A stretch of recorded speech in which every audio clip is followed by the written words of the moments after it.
सरदार शहर के अंदर भी हमने देखा, यदि यहाँ भामाशाहों के विकास को यदि छोड़ दिया जाए तो ऐसा लग ही नहीं रहा कि सरकार ने कुछ काम किया है।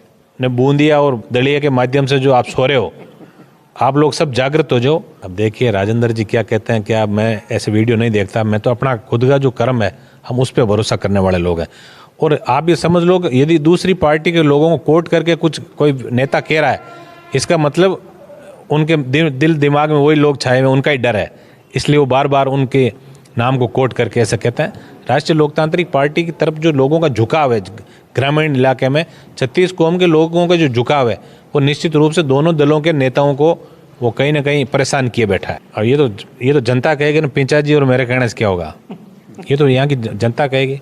और जनता क्या कह रही है देख रहे हो आप, गाँव के अंदर जो जन सैलाब उमड़ रहा है हनुमान जी बेनीवाल के की जो रैलियों और जो सभाओं के अंदर, वो निश्चित रूप से सरदार शहर के अंदर बहुत बड़ा परिवर्तन लेके आएगी। यदि पिंचा जी ऐसे कहते हैं राष्ट्रीय लोकतांत्रिक पार्टी के बारे में, तो निश्चित रूप से कहीं ना कहीं उनके दिल और दिमाग में डर है। आने वाला है हमारा परिणाम, क्योंकि नीट 2022 में रेशो वाइज सीकर से सबसे ज्यादा सिलेक्शन देने वाला इंस्टीट्यूट बना आयाम। अभिजीत चौधरी ने ओबीसी में 122वीं और वरुण शर्मा ने जनरल 683वीं रैंक प्राप्त की। For NEET, CUET and foundation course join Aayam career institute at Piprali road, Sikar. Admissions open. Call 7300115555। नमस्ते, मेरा नाम है अभिषेक जाखड़। आप देख रहे हैं RJ TV 24।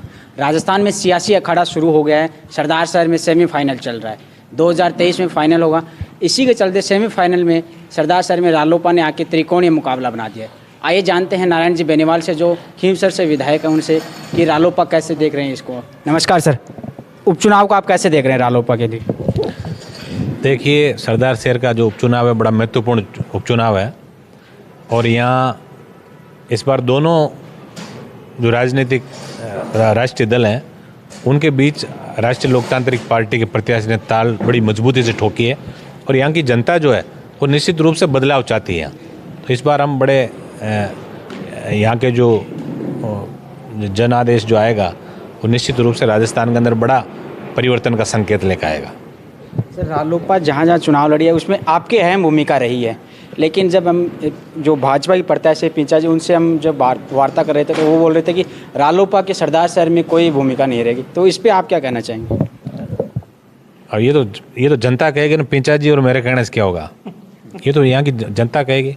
और जनता क्या कह रही है देख रहे हो आप, गाँव के अंदर जो जन सैलाब उमड़ रहा है हनुमान जी बेनीवाल के की जो रैलियों और जो सभाओं के अंदर, वो निश्चित रूप से सरदार शहर के अंदर बहुत बड़ा परिवर्तन लेके आएगी। यदि पिंचा जी ऐसे कहते हैं राष्ट्रीय लोकतांत्रिक पार्टी के बारे में, तो निश्चित रूप से कहीं ना कहीं उनके दिल और दिमाग में डर है राष्ट्रीय लोकतांत्रिक पार्टी का।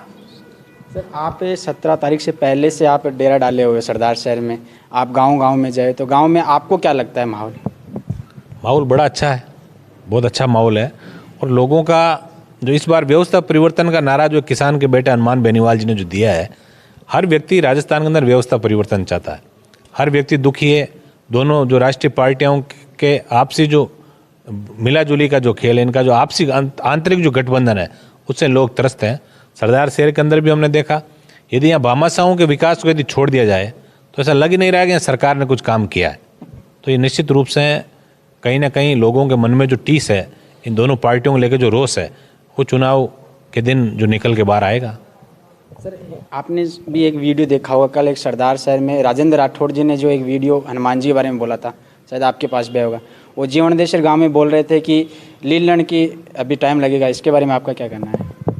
अब देखिए राजेंद्र जी क्या कहते हैं, क्या मैं ऐसे वीडियो नहीं देखता, मैं तो अपना खुद का जो कर्म है हम उस पर भरोसा करने वाले लोग हैं।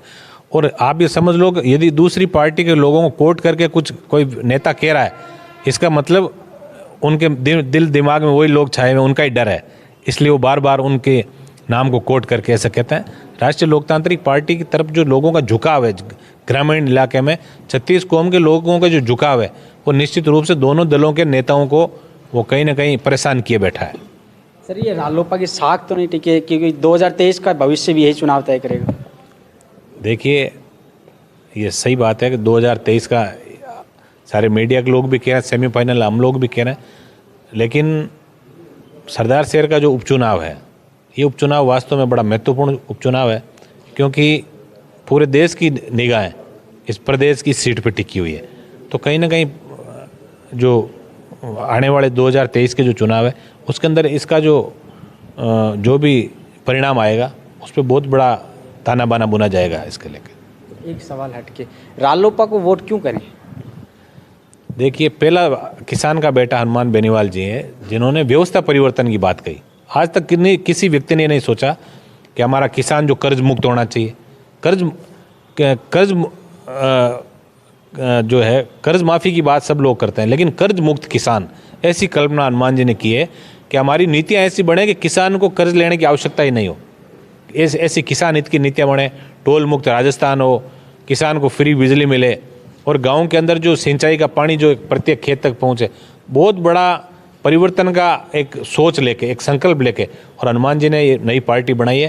तो निश्चित रूप से राष्ट्रीय लोकतांत्रिक पार्टी 36 कौम और किसान जवान की पार्टी है, तो सब लोगों को मिलकर इसको आगे बढ़ाना चाहिए। सर आखिरी सवाल, आप सरदार शहर की जनता को हमारे चैनल के माध्यम से क्या कहना चाहोगे? मैं तो यही कहना चाहूँगा कि अब आपने बूंदिया और दलिया के माध्यम से जो आप सो रहे हो, आप लोग सब जागृत हो जाओ और किसान का बेटा जो है वो रात और दिन जग के और आप लोगों को जगाने का प्रयास करा, तो निश्चित रूप से हम सब के लिए ये अच्छा होगा कि जो हनुमान जी ने जो एक खुशहाल राजस्थान की जो कल्पना की है, हनुमान बेनीवाल जी किसान परिवार के व्यक्ति हैं और ईमानदार और बेदाग छवि के व्यक्ति हैं। तो ऐसे व्यक्तित्व वाले व्यक्ति के पीछे यदि लग के और इनके हाथ मजबूत करेंगे तो निश्चित रूप से प्रदेश खुशहाल होगा। शुक्रिया। तो ये थे हमारे साथ नारायण जी बेनीवाल, जिन्होंने सरदार शहर में जो रालोपा आने से जो त्रिकोणीय मुकाबला हो गया उसके बारे में अपनी राय बताई। आप जुड़े रहिए RJ TV24 पे। RJ TV24 पे सरदार शहर की हर एक पल पल की अपडेट आपको देते रहेंगे। जय हिंद, जय राजस्थान।